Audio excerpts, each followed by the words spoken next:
Hi guys, welcome back to Ria Unleashed and thank you so much for joining me in this video. And again कहूँगी कि अगर subscribe नहीं किया है तो प्लीज़ सब्सक्राइब कर लीजिए और नोटिफिकेशन के लिए बेल बटन दबाना मत भूलिएगा। इस वीडियो को मुझे इंट्रोडक्शन में ही ख़त्म नहीं करना है क्योंकि I am going to talk a lot in this video, that's why सीधा वीडियो में जंप करते हैं। अच्छा, उससे पहले मैं कैमरा थोड़ा सा पास कर लेती हूँ। या सो आई एक्चुअली वॉज थिंकिंग कि मैं ये वीडियो बनाऊँ for so long, but somehow मुझे रिलेवेंट नहीं लग रही थी या शायद मुझे अंदर से फील नहीं आ रही थी। साथ ही साथ कुछ पेंडिंग भी वीडियोस है चल रहे हैं साथ ही साथ, तो दिस वॉज द रीज़न मैं ये वीडियो बना नहीं पाई। But now because I am going to be a mom myself, आप लोगों ने अगर मेरे प्रेगनेंसी व्लॉग्स नहीं देखे तो वो देख लीजिएगा। 2 वीडियोस ऑलरेडी डाल चुकी हूँ और भी elaborated प्रेगनेंसी वीडियोस आएंगे, but this video is going to be very very special. This is gonna be just from my heart because हम सबको पता है कि माँ बनना बहुत डिफिकल्ट काम है इटसेल्फ। बट अब जब मैं खुद इस प्रोसेस से गुजर रही हूँ, I am always been very close to my mother and मेरी लाइफ का वो एक she is the centre point of my life. And obviously now obviously my baby is coming, my baby is in my womb and Shubhadeep is obviously a very important part of my family. But when I talk about my mom and even if a second I have to think my world without her, I just can't breathe. So आज मैं अपनी childhood के बारे में आप लोगों के साथ कुछ बातें शेयर करना चाहती हूँ एंड उससे भी ज़्यादा ये शेयर करना चाहती हूँ कि how much my mom has suffered, has did a lot of fight and gone through a lot of struggle for me. तब मैं छोटी थी, मैं उनको देखती थी, मैं खुद भी बहुत ज़्यादा, मेरी लाइफ कभी भी स्मूथ नहीं रही है। देखती थी मैं उन्हें, लेकिन अब जब मैं जितना जितना जितना मैं अपनी अपने अपनी एज में, जितनी मेरी एज बढ़ रही है बेसिकली, उसके साथ साथ मैं और भी फील करती हूँ कि मैं बहुत बहुत सारी चीज़ों में बहुत ज़्यादा प्रिविलेज्ड हूँ जिन चीज़ों में मेरी मॉम प्रिविलेज नहीं थी। बट आज मॉम की लाइफ स्टोरी के बारे में हम बात इस वीडियो में नहीं करेंगे, बट इस वीडियो में मैं इस टॉपिक पर बात करना चाहती हूँ कि how was my childhood. I just want to share with you all that how was my childhood and how was the journey. I'm going to be 29 very soon, and how was my life have treated me so far. And so it's gonna be a very long video. अगर आप चाहते हो मेरे बारे में बहुत सारी चीज़ें जानना तो आराम से सुकून से बैठो, चाय वाय लेकर, स्नैक्स लेकर, because this video is going to be a little long. So guys, मैं बिल्कुल बचपन से शुरू नहीं करूँगी, तब से शुरू करूँगी जब मैं थोड़ी सी बड़ी हो गई थी, जब से मुझे चीज़ें विविडली बहुत अच्छे तरीके से याद है, वहाँ से शुरू करूँगी। पकड़ लीजिए कि मैं अपने 6th और 7th स्टैंडर्ड से स्टार्ट करूँगी। वेरी बिगिनिंग में तो जब मैं पैदा हुई थी तब हमारे पास अपना घर नहीं था। We use to stay at a very छोटा सा घर जहाँ पे मेरी मम्मी शादी करके आई थी, एंड वो घर बहुत ज़्यादा छोटा था। अगर आप में से कोई मुझे मुंबई से देख रहा है तो मुंबई के जो 1 रूम किचन्स होते हैं, I am literally talking about that place, उतने से ही प्लेस में हमारा खाना पीना सोना सब कुछ होता था। एंड हम जिस घर में किराए पे रहते थे वो घर इटसेल्फ, उस घर में और भी बहुत सारे किराएदार रहते थे। आई थिंक हमारे अलावा भी 2 फैमिलीज और रहते थे, तो उनके साथ हमें टॉयलेट वगैरह, जो बाथरूम वगैरह है, वो शेयरिंग करना पड़ता था, विच इज़ वेरी ऑब्वियस। तो वो उस टाइम पे माई फादर एक्चुअली, मेरे पापा एक बहुत ही ज़्यादा सिंपल और बेसिक लेवल का जॉब करते थे, जिसकी सैलरी जब वो रिटायर हुए तब जाकर, मतलब उन्होंने एक्चुअली अपनी जॉब जो है रिटायरमेंट से पहले छोड़ दी थी, because he was not able to continue that, his physically he was not able to. तो जब उन्होंने अपनी जॉब छोड़ी तब जाके उनकी सैलरी जो थी मार पीट कर काट कर 12,000 होगी, and I am talking about 2016 ending और समथिंग लाइक दैट। तो यू कैन इमेजिन, जब मैं पैदा हुई थी, मैं 92 में पैदा हुई थी, यू कैन इमेजिन तब उनकी सैलरी कितनी होती थी। ऑब्वियसली हर चीज़ का market rate and everything was less at that time. तो तब से, जब शादी होने के बाद से, शादी के पहले भी मेरी मम्मी की लाइफ बिल्कुल भी स्मूथ नहीं थी। She has gone through a lot. But शादी के बाद उनकी एक नई टाइप की स्ट्रगल उनकी लाइफ में शुरू हुई। एंड मुझे भी अपने बचपन में जो भी चीज़ें याद हैं, मैंने अपनी कभी भी अपने मॉम को कभी भी कोई लग्जरी करते हुए नहीं देखा, गहने खरीदते हुए नहीं देखा, कपड़े खरीदते हुए नहीं देखा, घूमने जाने पर नहीं देखा। कभी मैंने उनको महंगी साड़ी खरीदते हुए नहीं देखा, पार्लर्स में जाते हुए नहीं देखा, मैंने उनको कुछ भी करते हुए नहीं देखा। She used to be extremely familiar and housewife, typical housewife. अभी भी बिल्कुल भी बहुत ही ज़्यादा सादा है वो। उसके बाद अभी हम किराए के घर में बहुत सालों तक हमें रहना पड़ा, हमारा खुद का घर नहीं था। वहाँ से फिर शिफ्ट होके हम दूसरे किराए के घर में आए, बिकॉज उस पुराने वाले घर में भी हमें बहुत सारे इश्यूज हो रहे थे। तो हम नए घर में आए, और वहाँ से हमारा ये जो प्लॉट है, जिस प्लॉट पे आज के डेट में टचवुड मेरा घर है, उस प्लॉट को मम्मी ने ख़रीदा हुआ था। एंड बहुत ही जुगाड़ वुगाड़ लगा के ये प्लॉट ख़रीदा मम्मी पापा ने। उसकी भी एक अपनी ही अलग हिस्ट्री है, तो उस पर मैं नहीं जाऊंगी। तो जब मैं I was in my 6th standard, it was 2013, जब हम इस घर में फाइनली शिफ्ट हुए, and I was in 6th standard. उसके बाद की जो चीज़ें हैं वो मुझे बहुत क्लियरली याद है। एडोलेसेंस का टाइम जो है वो ऑब्वियसली हर किड के लिए बहुत डिफ़िकल्ट एक टाइम होता है। सॉरी, मतलब ऐसा टाइम होता है जब आपको चीज़ें याद भी होती है और बहुत विविडली आप चीज़ें फील भी करते हो, और कुछ कुछ चीज़ें आपको हमेशा के लिए याद रह जाती है। तो ऑब्वियसली यू कैन अंडरस्टैंड, मैं उस फेज से गुजर रही थी। एंड फाइनेंशियली हम कभी भी बहुत ज़्यादा फ्लरिश्ड नहीं थे, बिकॉज हमें फैमिली के जो फैमिली की तरफ से घर होता है या कोई भी ट्रेजर होता है, पैसा होता है, बैंक बैलेंस होता है, वो हमारे पास कुछ भी नहीं था। क्योंकि मेरे जो फादर के फादर थे, जो मेरे ग्रैंड फादर थे, उन्होंने बेसिकली अपने बच्चों के लिए कुछ भी नहीं छोड़ा था। And my mom and my dad both are from Bangladesh. उनकी पैदाइश बांग्लादेश में हुई थी पार्टीशन से पहले, and both of them came from Bangladesh to here. उसके बाद से फाइनेंशियली तो उसकी वजह से हम कभी भी फ्लरिश नहीं थे, क्योंकि मेरे फादर के साइड से हमें कुछ भी नहीं मिला था, एक ढेला भी नहीं मिला था। तो सब कुछ जो भी आज के डेट में है, मेरी मम्मी के सैक्रिफाइसेस एंड जो भी मेरे पापा ने हार्ड वर्क किया, या मेरे पापा की एक अच्छी क्वालिटी थी कि वो पैसों को उनको कोई नशा नहीं था, और वो पैसों को फालतू में खर्च नहीं करते थे। He used to be very calculative also, but he was not that much patient, या उनको उतनी चीज़ों की समझ नहीं थी। तो मेरी मम्मी ने अपनी लाइफ की हर चीज़ को साइड में रखकर सिर्फ इस चीज़ पर फोकस किया कि मुझे अपना घर बनाना है, एंड मुझे अपनी बेटी को जो है उसे अपनी लाइफ में स्टैब्लिश करना है। मैंने अपनी मम्मी को इतनी चीज़ों से गुजरते हुए देखा है उनकी लाइफ में।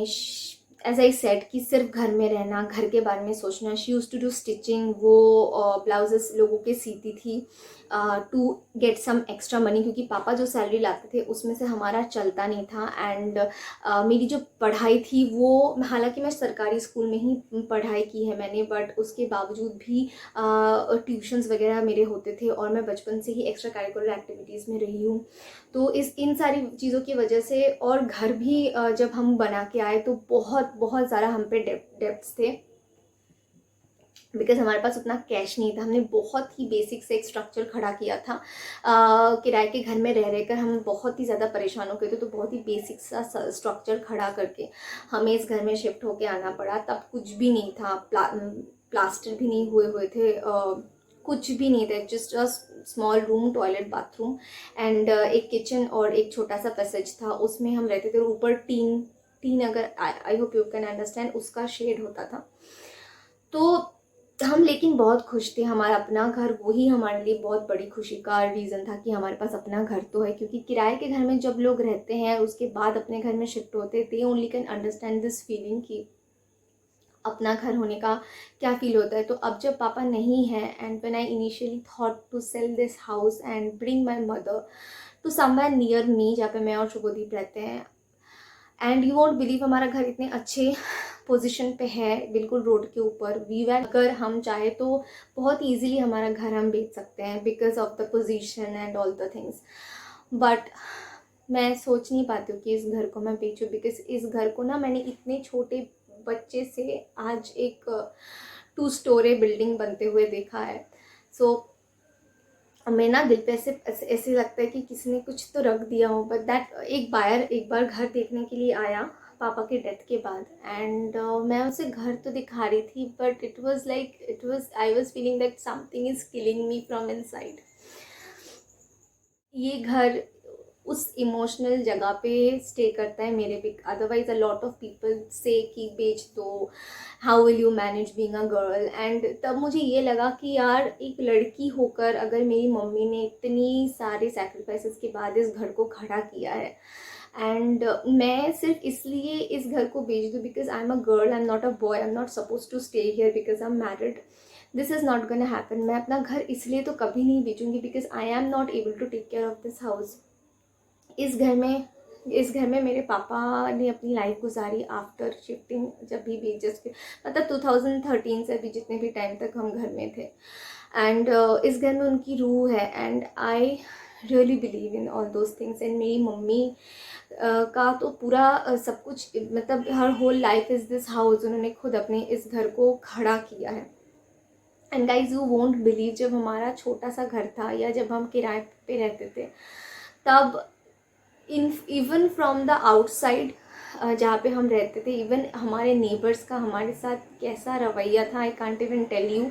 जब हम इस घर में शिफ्ट होके आए थे, इतना भी हमें टाइम नहीं मिला कि हम इलेक्ट्रिसिटी का कनेक्शन करवाए, पानी का कनेक्शन करवाए, उसके बाद आए। We use to stay in अंधेरा, एकदम अंधेरा, बिकॉज इलेक्ट्रिसिटी का कनेक्शन नहीं था। हमने हमारे नेबर से जस्ट टेम्पररी तौर पे इलेक्ट्रिसिटी का कनेक्शन लिया था, and they mistreated us in some way, and फिर हमें वो कनेक्शन बंद करना पड़ा। हमारे घर में पानी नहीं आता था बिकॉज उस वक्त इस एरिया में जहाँ पे हम रहते थे वहाँ पे पानी का कनेक्शन बहुत पुअर होता था। मैं लिटरली हम लोगों के घर में नहाने जाते थे, ये बेसिक चीज़ें भी नहीं थी। एंड तब जहाँ हमारे घर में जो भी पानी का कनेक्शन फिर कुछ दिनों बाद फाइनली जब आया, वो इतना स्लो पानी और इतना कम पानी आता था। मैं और मम्मी आधा रास्ते तक पानी को ऐसे बाल्टी में उठाकर मुझे लेके देती थी, और फिर आधा रास्ता फिर मैं बाथरूम में जाकर वो बड़े बड़े जो भी डब्बे होते थे उस पर पानी डिपॉजिट करती थी। इतनी ज़्यादा पानी की इतनी ज़्यादा प्रॉब्लम थी हमारे इस पर्टिकुलर एरिया में। अब तो खैर बहुत ही पानी, अब तो पानी ही पानी है, तब नहीं होते थे। And the kind of behaviour हमने हमारे नेबरहुड से पाया, एज वेल एज हमारे रिलेटिव से पाया। बहुत रिच, बहुत ही क्लोज के भी रिलेटिव ऐसे थे जो बहुत रिच थे, बट मेरी मम्मी के गहने रख कर भी किसी ने हमें पैसा उधार देना नहीं दिया। आई एम नॉट, मैं किसी को यहाँ पे दोष नहीं दे रही हूँ, उनको लगा होगा शायद कि हम वापस नहीं कर सकेंगे या जो भी है, उन्होंने मना कर दिया। And my mom and dad was very proud कि हम किसी से इस तरह हाथ नहीं फैलाएंगे। तो जो भी हमारे कर्ज थे वो हमारे बिल्डर के पास से हमने कर्ज लेकर इस बिल्डिंग को कैसे कैसे तो खड़ा किया। एंड उसके बाद से मेरी जो भी पढ़ाई का, जो भी मेरी स्टूडेंट लाइफ गई, कॉलेज लाइफ गई, हमेशा हमारे घर में जो भी काम होता था, फिर थोड़ा थोड़ा करके हमने घर में प्लास्टर किया, थोड़ा थोड़ा करके हमने बाथरूम सेटअप किया, फिर ऊपर टंकी लगाई। Everything was going on dues. मतलब पापा की सैलरी ऐसा कोई बढ़ती नहीं थी, कोई इंक्रीमेंट उनका होता नहीं था। तो उसी में अगर 500 रुपये भी बढ़ते थे, 150 200 रुपये भी बढ़ते थे, या मम्मी कहीं से काट कूट कर थोड़ा सा पैसा आता था तो वो हम बिल्डर को दे देते थे। खाना पीना, हाँ मैं कभी ऐसा नहीं कहूँगी कि खाने पीने की हमारे घर में किल्लत थी, हमें खाना पीना अच्छा नहीं मिला। खाना पीना हमारा हमेशा से बहुत सही था, बहुत अच्छे से ही खा पी कर मैं बड़ी हुई हूँ। खाने पीने में मेरे माँ बाप ने मुझे तो बेसिकली मेरे माँ बाप ने मेरे किसी भी चीज़ पे कमी नहीं छोड़ी। उन्होंने they were very I was very lucky.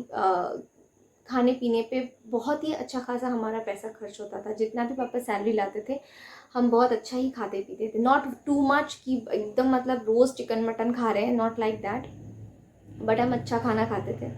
Festival में मुझे याद है मम्मी खुद कपड़े नहीं खरीदती थी, पर वो मुझे कपड़े खरीदवाती थी कि तुम खरीदो, यू आर यंग। एंड क्योंकि उन्होंने अपने डेज में बहुत तकलीफ़ें उठाई है, she didn't have enough clothes even in her sickness to wear. तो उन्होंने कभी मुझे उस चीज़ से गुजरने नहीं दिया. I use to always have plenty of cloth and I use to wear very fashionable clothes all the time. मैं जो भी मांगती थी मुझे मम्मी कैसे भी करके पैसे अरेंज करके मुझे वो कपड़े देती थी, चाहे वो कितना भी एक्सपेंसिव क्यों ना हो. कभी सेकेंड हैंड बुक्स नहीं पढ़े किसी से. 10th तक मुझे सब टीचर्स घर में आके पढ़ाते थे. Me and my mom, we both went through a lot of mental depression, mental bad phases and days. फिर एक ऐसा पल आया, फिर एक ऐसा वक्त आया, और पढ़ाई में मैं ठीक ठीक थी, ओके थी. बहुत ज़्यादा अच्छी नहीं थी, बिल्कुल बेकार भी नहीं थी. फर्स्ट डिवीज़न से ही पास हुई थी. 10th भी और 12th भी. ऐसे ही सेट कि मैं सरकारी स्कूल में ही पढ़ी हूँ. बट आफ्टर 12th जैसा मैंने सोचा था लाइफ ऐसी नहीं गई. जिस तरह जो रास्ता मैं फॉलो करना चाहती थी वो नहीं हुआ. एंड एज वेल एज कि कोई गाइड करने वाला भी नहीं था. पॉलिटेक्निक इंजीनियरिंग पढ़ने की मैंने कोशिश की थी, बट गाइडेंस के लैक में और काउंसलिंग सही तरीके से, क्योंकि मुझे बताने वाला कोई था नहीं, कोई नहीं गाइड करने वाला था काउंसलिंग के लिए, इसलिए मैंने प्रॉपर काउंसलिंग ही नहीं हो पाई मेरी. दैट इज़ वाई मुझे कोई प्लेसमेंट का समझ नहीं आया. एंड घर के भी माहौल ऐसे हो गए थे कि बहुत प्रेशर था चारों तरफ से, पैसों का बहुत ज़्यादा प्रेशर था. घर के अंदर का माहौल ड्यू टू सम रीजंस बहुत ज़्यादा ख़राब थे. My mom use to be in a lot of under depression. एक तो पैसे भी वो खुद से अरेंज करती थी, घर के काम के साथ साथ मेरी देखभाल के साथ साथ स्टिचिंग करती थी, और भी जो भी उनको लगता था कि थोड़े पैसे वो घर में कंट्रीब्यूट कर सकती है, she use to do that. साथ ही साथ घर के 100 चीज़ें वो देखती थी. उनके पीछे उनको सपोर्ट देने वाला एज सच कोई था नहीं. उनके घर की तरफ से भी उनको एज सच कोई सपोर्ट था नहीं. So she was struggling a lot. And being a adolescent मैं भी मेंटली बहुत चीज़ें देखती थी. मैं चाहती थी कि मैं हमेशा चाहती थी कि मैं अपनी मम्मी को एक अच्छा सा लाइफ दूँ, एक सिक्योरिटी दे सकूँ उनको, थोड़ा सा कुछ तो कर सकूँ कम से कम उनके लिए. मतलब आई वॉज वेरी, मतलब मैं क्या बोलूँ, मुझे बहुत एंग्जाइटी एंग्शियस होती थी कि मैं मम्मी के लिए क्या करूँ, कैसे उनको उनकी लाइफ थोड़ी सी मैं बेटर कर सकूँ. मैं मम्मी के साथ हमेशा ही क्लोज रही हूँ दैन माई फादर. तो वो फिर ऐसा फेज था. फिर एक ऐसा टाइम आया जब मेरे लिए ऐसा था कि डू और डाई वाला सिचुएशन हो गया. पढ़ाई का तो ऐसा था कि मुझे समझ आ गया था कि नॉर्मल बेसिक पढ़ाई करके मैं लाइफ में कुछ नहीं अचीव कर सकूँगी, और मेरे पास इतना टाइम भी नहीं था कि मैं BA MA कंप्लीट करूँ, मतलब MA कंप्लीट करूँ, उसके बाद सरकारी पढ़ाई के लिए मैं प्रिपरेशन लूँ. मम्मी कहीं ना कहीं चाहती थी कि शायद मैं B.Ed करूँ या ऑल दोज थिंग्स, पर B.Ed का जो टाइम कंज्यूमिंग पढ़ाई थी, जो पैसे जितने भी लगने थे वो हमारे पास था नहीं. फिर शुरू हुआ मेरा प्रोफेशनल करियर, जिसके बाद चीज़ें थोड़ी थोड़ी करके बेहतर होना शुरू हुई. एंड मैंने भी, जो भी लोग मुझे जानते हैं वो उनको पता है कि मैं भी बहुत कैलकुलेटिव इंसान हूँ. मैंने जो भी अपनी मॉडलिंग से या मोस्टली एक्टिंग से मुंबई में जब भी जितने भी साल में रही, जितना भी मैंने कमाया, everything I invested in this house. आज के डेट में we don't have a very luxurious life और something like that, but we have a life जहाँ पे हमारा अच्छे खासे तरीके से लाइफ ठीक ठाक तरीके से चल जाती है. अभी भी इस घर में बहुत सारी इन्वेस्टमेंट की ज़रूरत है. से ही मेरी प्रायोरिटी ये रहती है कि बस ये घर सही से रहे, एंड मोर देन दैट मेरी मॉम सही से रहे. शायद my father use to have a lot of temperament issues, उसकी वजह से हमें बहुत बहुत कुछ सहना पड़ा. एंड स्पेशली तब बहुत ख़राब हो गई थी सिचुएशन जब मेरी मम्मी को उनके हार्ट में ब्लॉकेज आ गए थे. It was, I am talking about 2013-14 kind of a time, और उनको पेसमेकर लगना था. We had no money, I had no one to ask money from. It was something कि मुझे ही पूरा सब कुछ देखना था. एंड मम्मी was getting really serious day by day. And तब मैं ऑलरेडी मुंबई शिफ्ट हो चुकी थी, मैं उनके साथ रह नहीं रही थी यहाँ पर, वो अकेली रहती थी घर पे. Things were getting really bad. And फिर भगवान ने बहुत मेहरबानी की कि उनका ऑपरेशन हो गया, हम उनका ऑपरेशन करवा पाए. एंड टचवुड अभी she is perfectly fine. She has pacemaker. उनको 6 साल ऑलमोस्ट हो जाएंगे इस दिसंबर में that she has got her pacemaker. So guys, it was very difficult. बहुत बहुत बुरे दिन हमने देखे हैं। गर्मी इतनी होती थी घर के अंदर कि घर के अंदर सोया नहीं जाता था, बाहर खुले आंगन में सोना पड़ता था। और वो भी अपना घर नहीं था, किराए के घर में एक अंगना टाइप का होता था, वहाँ पे हम सोते थे। इतनी गर्मी होती थी कि कभी कभी बोरिया बिस्तर उठाकर हमें लोगों के घर में सोने के लिए जाना पड़ता था, बिकॉज उनका घर थोड़ा सा ठंडा था, अपार्ट कंपेयर्ड टू हम जहाँ पे रहते थे। सो देयर वर डेज जब everything was so different, but अभी जब उन दिनों की तरफ मुड़ के देखती हूँ तो लगता है कि I am so blessed that बहुत टाइप के मैंने दिन देखे, बुरे दिन भी देखे, अच्छे दिन भी देखे। And after getting married to Shubhdeep, he is been such a support system कि अब लगता है कि बुरा भी अगर कुछ वक्त आएगा तो I will pass through. And mummy का बस यही है कि उनकी हेल्थ ठीक रहे, because she is the person my life revolves around. या मतलब बहुत बहुत बहुत डिफ़िकल्ट डेज, पैसे तो थे नहीं, वो तो छोड़ ही दो आप। अभी भी हमारे पास बहुत ज़्यादा कैश नहीं होता, क्योंकि जो भी कमाती हूँ, क्योंकि हमारे पास कोई बैंक बैलेंस नहीं है। जो भी इस घर से हमारे हमारे घर पे किराएदार है, हमारा एक शॉप है जो किराए पे चढ़ा है, उनसे जो भी पैसा आता है उसी से घर चलता है। मम्मी का सारा सब कुछ उसी से चलता है। अब तो टचवुड फिर भी वो किराया वगैरह आता है तो सब कुछ चलता है, क्योंकि मेरे पापा जो जॉब करते थे उसमें से हमारे पास कोई सेविंग नहीं है। जो कुछ भी हमारे पास था हमने सब कुछ इस घर में लगा दिया। अगर नहीं लगाते तो पापा की जो भी थोड़ा सा उनको पीएफ वगैरह से पैसे मिलते, वो बहुत जल्दी ख़त्म हो जाते। उसमें से मम्मी की लाइफ चलती नहीं, और पापा को कोई पेंशन सिस्टम भी नहीं है। Now when he is not with us any more, अभी भी उनकी पेंशन 700-800 रुपये ही मिलेगी, तो उससे तो यू कैन अंडरस्टैंड कुछ चलने वाला है नहीं।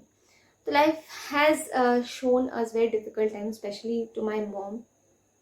मेरी चाइल्डहुड उनकी वजह से बहुत सेफ गार्ड रही, but she has gone through a lot.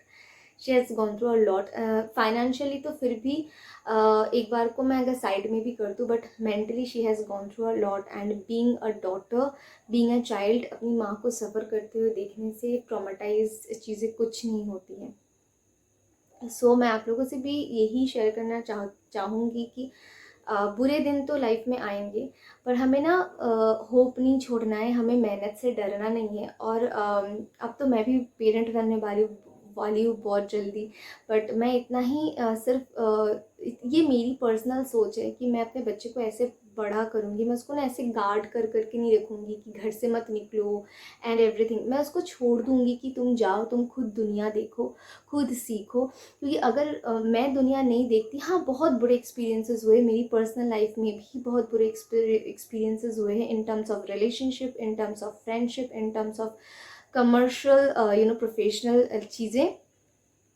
I somewhere I feel that I was very lucky. I am still very lucky कि मुझे बहुत अच्छे लोग मिले मुंबई जैसे शहर में, विदाउट एनी बैकग्राउंड जाके मैंने काम किया।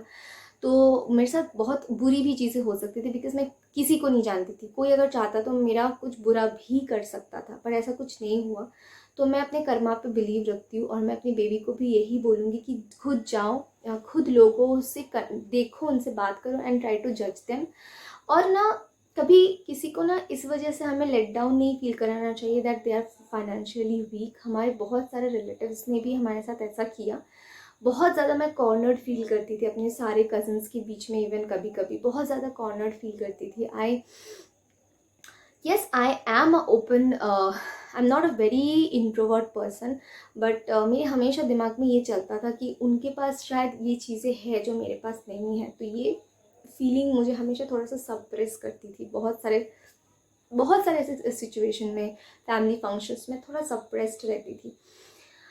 आज जाकर मैंने कहीं ना कहीं थोड़ा कुछ जो भी अचीव किया, उसके बाद मेरी फैमिली में लोग अब आकर खुद मुझसे कहते हैं कि हमने तुम्हें उस सीरियल में देखा था and you are really good, आओ आओ प्लीज़ हमारे साथ फ़ोटो खींचो। आई एम रियली स्टिल मतलब फील कि I am really lucky, but I am really thankful to my god. And मैं अपने बेबी को भी यही सिखाऊंगी कि लोगों की रिस्पेक्ट करो, और उन्हें ना ऐसे पैसों के तोल मोल पर मत तोलो। If they don't have money, it's not their fault. हमें उनकी ना रिस्पेक्ट करनी चाहिए। उन्हें रास्ता दिखाना चाहिए so that they can move forward. क्योंकि अगर मुझे मेरे स्टूडेंट्स, जब मैं पढ़ रही थी, अगर मुझे तब किसी ने गाइड किया होता सही तरीके से, मैं बिल्कुल भी सैड नहीं हूँ कि मेरी लाइफ आज जो है ये क्यों है। बट वो होता तो भी शायद कुछ अच्छा ही होता, मैं थोड़ा सा और अपनी पढ़ाई को लेकर फ्लरिश कर पाती। कोई हमें था नहीं गाइड करने को, हमें अपॉर्चुनिटीज़ आज इतनी सारी हो गई है, इंटरनेट पे भी बहुत सारे अर्निंग ऑप्शंस आ गए हैं। तो आई थिंक हमें ना इस तरह से किसी को जज नहीं करना चाहिए कि किसके पास पैसे थोड़े ज़्यादा है, कम है या ज़्यादा है। मैंने ये तो डिस्क्रिमिनेशन मैंने बहुत बहुत देखा है। सो या इट वॉज डिफ़िकल्ट डेज, अच्छे दिन भी होते थे उसमें, बुरे दिन भी बहुत देखे हैं मैंने। yeah, just I don't know why I felt, but I just wanted to share this story with you all. मैं बहुत डीप में तो नहीं गई, बट ओवरऑल मैंने आप लोगों को कुछ चीज़ें बताई। You guys are family now, I just wanted to share this with you, ताकि आप लोग मुझे थोड़ा सा और जान सको। And I am really open for your comments and feedbacks. अगर आप कुछ भी बताना चाहते हो, मेरे साथ डिस्कस करना चाहते हो, अपनी दिल की बात शेयर करना चाहते हो, तो मेरे इंस्टा पे या फेसबुक पर मुझे मैसेज कर सकते हो। सिर्फ हाय वगैरह मत लिखो, जो लिखना है वो लिखो। मुझे समझ नहीं आता कि कौन इंसान किस पर्पज़ से मैसेज कर रहा है। या काफ़ी लंबा व्लॉग हो चुका है, I am ending this vlog here. बहुत जल्द आपसे किसी दूसरे व्लॉग में मिलूंगी। अगर आप कुछ और मेरे बारे में जानना चाहते हो तो बेझिझक मुझसे पूछ सकते हो। I am gonna answer you. Okay, bye.